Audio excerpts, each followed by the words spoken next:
ಈ ರಸಬುದ್ಧಿ ಅಂತಂದರೆ ಏನು? ಈ ನವರಸಗಳು ಅಂತ ನಾವು ಕರಿತೇವೆ.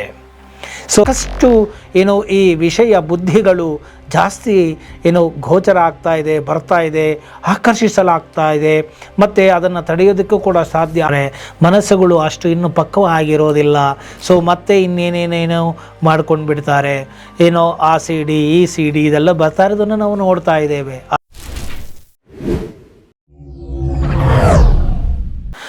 ನಮಸ್ಕಾರ ವೀಕ್ಷಕರೇ, ನಾನು ನಿಮ್ಮ ಮಂಜುನಾಥ್ ಅಡ್ವೊಕೇಟ್ ಹಾಗೂ ಅಧ್ಯಾತ್ಮ ಚಿಂತಕರು ಮಾತಾಡ್ತಾ ಇರೋದು. ಇವತ್ತು ಭಗವದ್ಗೀತೆಯ ಮತ್ತೊಂದು ಶ್ಲೋಕದೊಂದಿಗೆ ನಿಮ್ಮ ಮುಂದೆ ಬಂದಿದ್ದೇನೆ. ಆ ಶ್ಲೋಕ ಮತ್ತು ಅದರ ಅರ್ಥ ಏನಪ್ಪ ಅಂತ ಹೇಳಿದ್ರೆ, ಯತತೋ ಹ್ಯಪಿ ಕೌಂತೇಯ ಪುರುಷಸ್ಯ ವಿಪಶ್ಚಿತಃ ಇಂದ್ರಿಯಾಣಿ ಪ್ರಮಾಥೀನಿ ಹರಂತಿ ಪ್ರಸಂಭಂ ಮನಃ ಅಂತ ಹೇಳಿ. ಅಂದರೆ ಈ ಕುಂತಿನಂದನ ಅಂದರೆ ಅರ್ಜುನನಿಗೆ ಹೇಳ್ತಾ ಇರ್ತಕ್ಕಂಥದ್ದು, ಈ ರಸಬುದ್ಧಿ ಇರುವುದರಿಂದ ಪ್ರಯತ್ನ ಮಾಡುತ್ತಿರುವ ವಿದ್ವಾಂಸನಾದ ಪುರುಷನನ್ನೂ ಕೂಡ ಪ್ರಮಥನಶೀಲ ಇಂದ್ರಿಯಗಳು ಅವನ ಮನಸ್ಸನ್ನು ಬಲವಂತವಾಗಿ ಅಪಹರಿಸುತ್ತವೆ ಅಂತ ಹೇಳ್ತಾರೆ. ನೋಡಿ, ಈ ರಸಬುದ್ಧಿ ಅಂತಂದರೆ ಏನು? ಈ ನವರಸಗಳು ಅಂತ ನಾವು ಕರಿತೇವೆ. ಸೊ ಈ ಒಂದು ನವರಸಗಳಲ್ಲಿ ಇರುವಂತಹ ಒಂದು ರತಿಯ ಬುದ್ಧಿ, ಅಂದರೆ ಅವುಗಳಲ್ಲಿ ನಾವು ರಮಿಸುವುದು. ಅಂತಹ ಒಂದು ಈ ರಸಬುದ್ಧಿ ಉಳ್ಳುವಂತಹ ಮನುಷ್ಯನಿಗೆ ಅದರಿಂದ ವಿಮುಖತ್ವ ಅನ್ನೋದು ಹೋಗುವುದು ತುಂಬ ಕಷ್ಟ ಸಾಧ್ಯವಾದದ್ದು. ಯಾಕೆ ಅಂತ ಹೇಳಿದರೆ, ಈ ಒಂದು ರಸಬುದ್ಧಿಯು ಅಂದರೆ ಯಾವುದದು? ಕಾಮ, ಕ್ರೋಧ, ಮೋಹ, ಮದ, ಮಾತ್ಸರ್ಯ, ಲೋಭತ್ಸ್ವ, ಭೀಭತ್ಸ್ವ ಈ ರೀತಿಯಾಗಿರುವಂಥದ್ದು. ಇದೆಲ್ಲವೂ ಕೂಡ ಜನ್ಮ ಜನ್ಮಗಳಿಂದ ಬಂದಂತಾಗಿದ್ದೇ. ಇಂತಹ ಜನ್ಮ ಜನ್ಮಗಳಿಂದ ಬಂದಂಥದ್ದು ಮತ್ತು ಮುದ್ರಿಸಲ್ಪಟ್ಟಿದೆ, ನಮ್ಮ ಮನಸ್ಸಿನ ಮೇಲೆ ಮುದ್ರೆ ಹಾಕಿದೆ. ಸೀಲ್ ಮೇಲೆ ಸೀಲು, ಸೀಲ್ ಮೇಲೆ ಸೀಲು ಬೀಳ್ತಾ ಇದ್ರೆ ಏನಾಗುತ್ತೆ? ಗಾಢವಾಗಿ ಅದರ ಪ್ರಭಾವ ಇರುತ್ತೆ. ಹಾಗೆ ಈ ಮನಸ್ಸಿನ ಮೇಲೆ ಪ್ರಭಾವಕಾರಿಯಾದಂತಹ ಮುದ್ರೆಯನ್ನು ಒತ್ತಿದ ಹಾಗೆ ಈ ರಸಬುದ್ಧಿಗಳು, ನವರಸಗಳು ಮನಸ್ಸಿನ ಮೇಲೆ ಮುದ್ರಿತ ಆಗಿದೆ. ಇದು ಅಷ್ಟು ಬೇಗ ಹೋಗುವಂಥದ್ದಲ್ಲ. ಎಷ್ಟೇ ಸಾಧನೆಯನ್ನು ಮಾಡ್ತಾ ಇದ್ದರೂ ಕೂಡ ಎಲ್ಲೋ ಒಂದು ಕಡೆ ಯಾವುದೋ ಒಂದು ಸಮಯದಲ್ಲಿ ನಾನಿದ್ದೀನಿ ಅಂತ ಹೇಳಿ ಈ ರಸಬುದ್ಧಿಗಳು ಬಂದು ಮನುಷ್ಯನ ಸ್ಮೃತಿ ಪಟಲದಲ್ಲಿ, ಮನದಲ್ಲಿ ಬಂದು ತಾಂಡವ ಆಡುತ್ತೆ. ಕಾಮ, ಕ್ರೋಧಾದಿಗಳು ತುಂಬ ಜಾಸ್ತಿ ಆಗುತ್ತೆ, ಹೆಚ್ಚಾಗುತ್ತೆ. ಅದರಲ್ಲಿಯೂ ಕೂಡ ನನ್ನ ಒಂದು ಅನುಭವದಲ್ಲಿ ನಾನು ಕಂಡುಕೊಂಡಿದ್ದೇನೆ, ಹಾಗೂ ಇತರ ಆಧ್ಯಾತ್ಮಿಕ ಸಾಧಕರು ಬಂದು ಹೇಳುವುದನ್ನು ನಾನು ಕೇಳಿದ್ದೇನೆ. ಯಾರು ಈ ಒಂದು ಅಧ್ಯಾತ್ಮ ಮಾರ್ಗದಲ್ಲಿ ತೊಡಗುತ್ತಾರೋ, ಸಾಧನೆಯ ಮಾರ್ಗದಲ್ಲಿ ತೊಡಗುತ್ತಾರೋ, ಅಥವಾ ಧ್ಯಾನ, ಯೋಗ ಇನ್ನಿತರ ಕಾರ್ಯಗಳಲ್ಲಿ ತೊಡಗುತ್ತಾರೋ, ಸತ್ಸಂಗಗಳಲ್ಲಿ ಸದ್ಗ್ರಂಥಗಳನ್ನು ಅಭ್ಯಾಸಿಸುತ್ತಾ ಸತ್ಸಂಗ ಮಾಡ್ತಾ ತೊಡಗುತ್ತಾರೋ, ಅಂತಹ ಮನಸ್ಸಿನಲ್ಲಿ ಹೆಚ್ಚು ಹೆಚ್ಚು ಈ ಒಂದು ರಸಬುದ್ಧಿಗಳು ಜಾಸ್ತಿ ಬರಲಿಕ್ಕೆ ಪ್ರಾರಂಭ ಆಗುತ್ತೆ. ಮತ್ತು ತುಂಬ ವಿಕೋಪ ಆಗುವ ರೀತಿಯಲ್ಲಿ ಮನಸ್ಸು ಒಮ್ಮೆ ಅವರನ್ನು ಚಂಚಲ ಮಾಡುತ್ತೆ. ಯಾಕೆ ಮೊದಲು ಇಷ್ಟು ಇರಲಿಲ್ವಲ್ಲ, ಈಗ ಯಾಕೆ ಜಾಸ್ತಿ ಆಗ್ತಾ ಇದೆ ಅಂತ ಹೇಳಿ ಸಾಕಷ್ಟು ಆಧ್ಯಾತ್ಮ ಸಾಧಕರು ಬಂದು ನನ್ನನ್ನು ಕೇಳಿದ್ದು ಉಂಟು. ನಾವು ಸಾಧನೆ ಮಾಡೋಕ್ಕೆ ಅಂತ ಹೋದ ಮೇಲೆ, ಭಗವಂತನಲ್ಲಿ ಏಕೀಕೃತ ಮನಸ್ಸನ್ನು ಇರಿಸಬೇಕು ಅಂತ ಹೋದ ಮೇಲೆ ನಮಗೆ ಸಾಕಷ್ಟು ಈ ವಿಷಯ ಬುದ್ಧಿಗಳು ಜಾಸ್ತಿ ಗೋಚರ ಆಗ್ತಾ ಇದೆ, ಬರ್ತಾ ಇದೆ, ಆಕರ್ಷಿಸಲಾಗ್ತಾ ಇದೆ. ಮತ್ತು ಅದನ್ನು ತಡೆಯೋದಕ್ಕೂ ಕೂಡ ಸಾಧ್ಯವಾಗದ ಮಟ್ಟಿಗೆ ಆಗ್ತಾ ಇದೆ. ಇದಕ್ಕೆ ಏನು ಕಾರಣ? ನಮಗೆ ಭಯ ಆಗ್ತಾ ಇದೆ. ನಾವು ನಿಜವಾಗಿಯೂ ಈ ಒಂದು ಆಧ್ಯಾತ್ಮಿಕ ಸಾಧನಾ ಮಾರ್ಗದಲ್ಲಿ ನಾವು ಸಫಲರಾಗ್ತೀವಾ? ನಮಗೆ ಆಧ್ಯಾತ್ಮಿಕವಾದಂತಹ ಒಂದು ಆತ್ಯಂತಿಕ ಮಟ್ಟವನ್ನು ನಾವು ಮುಟ್ತೇವಾ? ನಮ್ಮ ಮನಸ್ಸು ಹೀಗೆ ವಿಷಯ ವಾಸನೆಗಳಲ್ಲಿ ಬಿದ್ದು ಜರ್ಜರಿತವಾಗಿದೆ ಅಂತ ಹೇಳಿ ಗಾಬರಿಯಿಂದ ಅವರು ಬಂದು ಕೇಳಿದ್ದೂ ಉಂಟು. ಇದಕ್ಕೆ ನಾನು ಒಂದು ಉದಾಹರಣೆಯನ್ನು ಕೊಡಲಿಕ್ಕೆ ಬಯಸ್ತೇನೆ. ನನ್ನ ಅನುಭವದಲ್ಲಿಯೂ ಕೂಡ ನಾನು ಕಂಡುಕೊಂಡಂಥದ್ದು. ನೋಡಿ, ಒಂದು ಗ್ಲಾಸಿನಲ್ಲಿ, ಶುದ್ಧವಾದಂತಹ ಗ್ಲಾಸಿನಲ್ಲಿ ಕೆಳಗಡೆ ಮಣ್ಣಿದೆ ಅಂತ ತಿಳಿದುಕೊಳ್ಳೋಣ.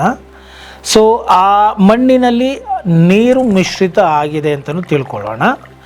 ಸೊ ಆ ನೀರು ಸೆಟಲ್ ಆಗಿ ಎಲ್ಲ ಮಣ್ಣಿನ ಕಣಗಳು ಕೆಳಗಡೆ ಇರುತ್ತೆ. ಅಂದರೆ ಈ ವಿಷಯ ವಾಸನೆಗಳು, ಚಂಚಲೆಯ ಮನಸ್ಸುಗಳು, ಇದು ಜನ್ಮ ಜನ್ಮಾಂತರಗಳಿಂದ ಅದು ಸೆಟಲ್ ಆಗಿ ಕೆಳಗಡೆ ಕೂತಿದೆ ಅಂತ ಇಟ್ಕೊಳ್ಳೋಣ ಮಣ್ಣಿನ ರೂಪದಲ್ಲಿ. ಈಗ ನೀರು ಕೂಡ ಗ್ಲಾಸಿನಲ್ಲಿ ತುಂಬಿದೆ. ಓಕೆ, ಈಗೇನಾಯಿತು, ನೀವು ಹೊಸದಾಗಿ ಈ ಸತ್ಸಂಗ, ಸದ್ಗ್ರಂಥ, ಸಾಧನೆಗಳು, ಭಗವದ್ ವಿಚಾರಗಳು, ಸದ್ವಿಚಾರಗಳು, ಈ ಎಲ್ಲವನ್ನು ಕೂಡ ನೀವೇನು ಮಾಡ್ತೀರಾ, ಅಶುದ್ಧವಾದಂತಹ ಉದಕ ಅಂದರೆ ನೀರನ್ನು ಮತ್ತೆ ತಿರ್ಗಾ ಗ್ಲಾಸಿನ ಒಳಗೆ ನೀವು ಉಯ್ತೀರಾ ಅಂತ ಇಟ್ಕೊಳ್ಳೋಣ. ಆ ಉಯ್ದಾಗ ತುಂಬಿರುವಂತಹ ಲೋಟಕ್ಕೆ ಮತ್ತೆ ನೀವು ನೀರನ್ನು ಉಯ್ದಾಗ ಏನಾಗುತ್ತೆ, ಮತ್ತೆ ಆ ಕೆಳಗಡೆ ಇದ್ದಂತಹ ಆ ಮಣ್ಣಿನ ಕಣಗಳು ಬಗ್ಗಂತ ಎದ್ದೇಳುತ್ತೆ. ಎದ್ದು ಅದು ಯಾವುದರ ಮುಖಾಂತರ ಆಚೆ ಹೋಗಬೇಕು, ಗ್ಲಾಸಿನಿಂದನೇ ಹೊರಗಡೆ ಹೋಗಬೇಕು. ಆಗ ಅದು ಬಗ್ಗಂತ ಎದ್ದು ಆ ನೀರನ್ನು ನೀವು ಉಯ್ತಾನೇ ಇರ್ತೀರ. ಆ ಒಂದು ಕೆಳಗಡೆ ಇದ್ದಂತಹ ಮಣ್ಣಿನ ಕಣಗಳು ಆಚೆ ಬರಲಿಕ್ಕೆ ಪ್ರಾರಂಭ ಆಗುತ್ತೆ. ಆಗ ನಿಮಗೆ ಭಯ, ಏನೋ ಗಾಬರಿ ಆಗುತ್ತೆ. ಯಾಕೆ ನನ್ನ ಮನಸ್ಸಿನಲ್ಲಿ ಈ ತರಹದ ಆಲೋಚನೆಗಳು ಬರ್ತಾ ಇದೆ ಎಂಬುವಂತಹ ಗೊಂದಲಕ್ಕೆ ಈಡಾಗ್ತೀರಾ. ನಾವು ಸಾಧನ ಮಾರ್ಗಕ್ಕೆ ಹೋದಷ್ಟು ನಮಗೆ ಯಾಕೆ ಹೀಗಾಗ್ತಾ ಇದೆ ಅಂತ ಹೇಳಿ ಗೊಂದಲಗಳು ಉಂಟಾಗುತ್ತೆ. ಆದ್ದರಿಂದ ದಯಮಾಡಿ ಹೆದರಿಕೊಳ್ಳಬೇಡಿರಿ. ಸೊ ಇಲ್ಲಿ ಏನಾಗುತ್ತೆ ಅಂತ ಹೇಳಿದರೆ, ಆ ಒಂದು ಮಣ್ಣಿನ ಕಣಗಳು ಆಚೆ ಹೋಗ್ತಾ ಇರುತ್ತೆ, ಶುದ್ಧವಾದ ನೀರು ಒಳಗೆ ಹೋಗ್ತಾ ಇರುತ್ತೆ. ಹೇಗೆ ಎಲ್ಲ ಮಣ್ಣಿನ ಕಣಗಳು ಆಚೆ ಹೊರಟೋಗುತ್ತೋ ಆಗ ಶುದ್ಧವಾದಂತಹ ನೀರು ಮಾತ್ರ ಲೋಟದಲ್ಲಿ ಉಳಿದುಕೊಳ್ಳುತ್ತೆ. ಆದ್ದರಿಂದ ಇಲ್ಲಿ ನಾವು ಏನು ತಿಳಿದುಕೊಳ್ಳಬೇಕಪ್ಪ ಅಂತ ಹೇಳಿದರೆ, ಯತತೋ ಹ್ಯಪಿ ಕೌಂತೇಯ ಪುರುಷಸ್ಯ ವಿಪಶ್ಚಿತಃ ಇಂದ್ರಿಯಾಣಿ ಪ್ರಮಾಥೀನಿ ಹರಂತಿ ಪ್ರಸಂಭಂ ಮನಃ ಅಂತ ಹೇಳಿ ನಾವು ಹೇಳ್ತೇವೆ. ಅಂದರೆ ಈ ಒಂದು ರಸಬುದ್ಧಿ ಇರೋದರಿಂದ, ಪ್ರಯತ್ನ ಮಾಡ್ತಾ ಇರೋದರಿಂದ ಮನಸ್ಸು ವಿದ್ವಾಂಸನಾದ ಪುರುಷನನ್ನೂ ಕೂಡ ಏನೋ ಆ ಒಂದು ಪ್ರಮಥನಶೀಲ ಇಂದ್ರಿಯಗಳು ಅವನ ಮನಸ್ಸನ್ನು ಬಲವಂತವಾಗಿ ಅಪಹರಿಸುತ್ತದೆ. ಅಂದರೆ ಆ ರಸಬುದ್ಧಿ ಅನ್ನೋದು ಅಷ್ಟು ಬೇಗ ಬಿಟ್ಟು ಹೋಗೋದಿಲ್ಲ. ಅದು ಜನ್ಮ ಜನ್ಮಾಂತರಗಳಿಂದ ಅದು ಓತಃಪ್ರೋತವಾಗಿ ಕೂತ್ಕೊಂಬಿಟ್ಟಿರುತ್ತೆ ಗಟ್ಟಿಯಾಗಿ. ಅದನ್ನು ನಾವು ಹೋಗಲಾಡಿಸಬೇಕು ಅಂತ ಹೇಳಿದ್ರೆ ನಾವು ಏನು ಅಭ್ಯಾಸ ಬಲಂತು ಕೌಂತೇಯ, ಅಭ್ಯಾಸವನ್ನು ಮಾಡ್ತಾ ಇರಬೇಕು.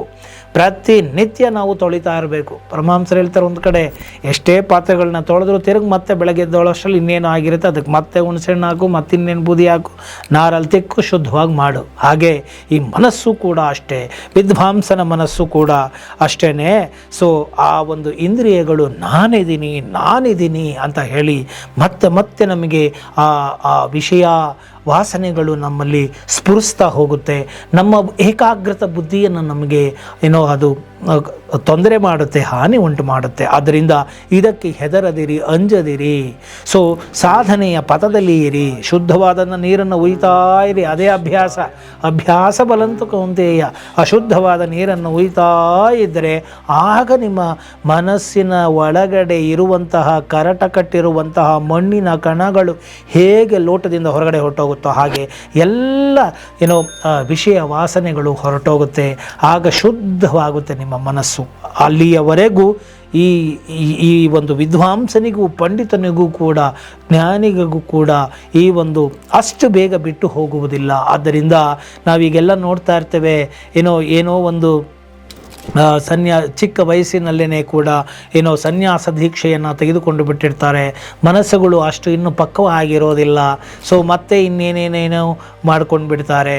ಏನೋ ಆ ಸಿಡಿ ಈ ಸಿಡಿ ಇದೆಲ್ಲ ಬರ್ತಾ ಇರೋದನ್ನು ನಾವು ನೋಡ್ತಾ ಇದ್ದೇವೆ. ಆದ್ದರಿಂದ ಈ ಇಂದ್ರಿಯ ವಾಸನೆಗಳು ಅಷ್ಟು ಬೇಗ ಹೋಗೋದಿಲ್ಲ.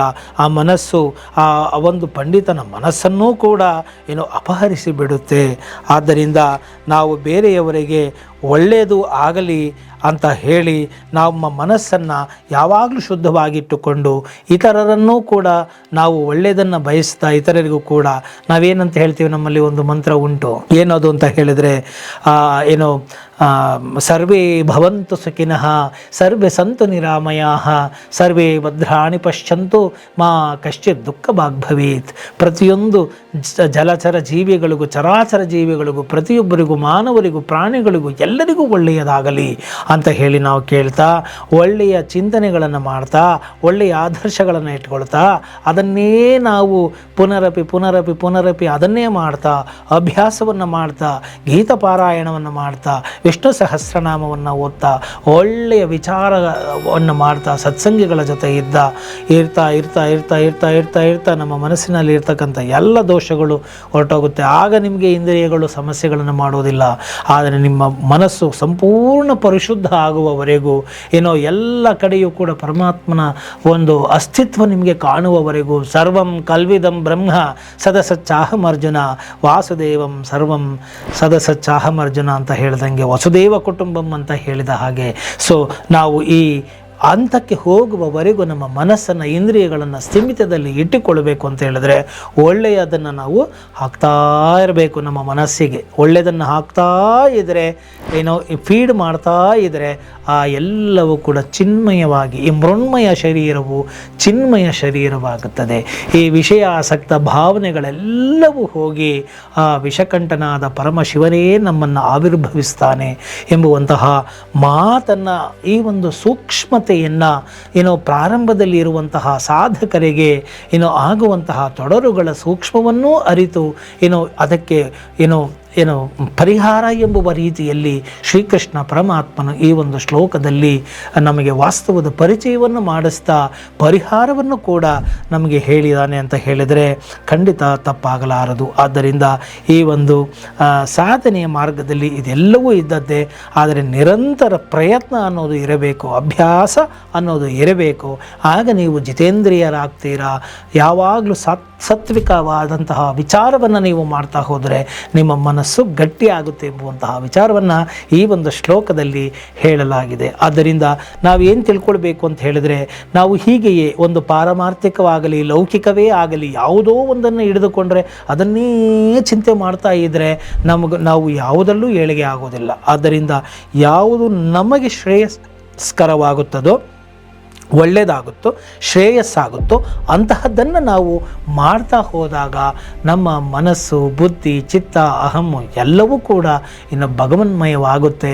ನಾವು ಎಲ್ಲದರಲ್ಲೂ ಕೂಡ ಸಕ್ಸಸ್ಸನ್ನು ಕಾಣಬಹುದು ಎಂಬುವಂತಹ ಒಂದು ಸೀಕ್ರೆಟ್ ರಹಸ್ಯವನ್ನು ಶ್ರೀಕೃಷ್ಣ ಪರಮಾತ್ಮ ಈ ಒಂದು ಶ್ಲೋಕದ ಮುಖಾಂತರ ನಮಗೆಲ್ಲ ನೀಡಿದ್ದಾನೆ ಅಂತ ಹೇಳ್ತಾ, ಇವತ್ತಿನ ಈ ಒಂದು ವಿಡಿಯೋ ನಿಮಗೆ ಇಷ್ಟ ಆಗಿದ್ದೆ ಅದರಲ್ಲಿ ಮರೆಯದ ಹಾಗೆ ಲೈಕ್ ಕೊಡಿ ಹಾಗೂ ಇತರರಿಗೂ ಕೂಡ ಶೇರ್ ಮಾಡಿ. ಜೈ ಹಿಂದ್, ಜೈ ಕರ್ನಾಟಕ ಮಾತೆ.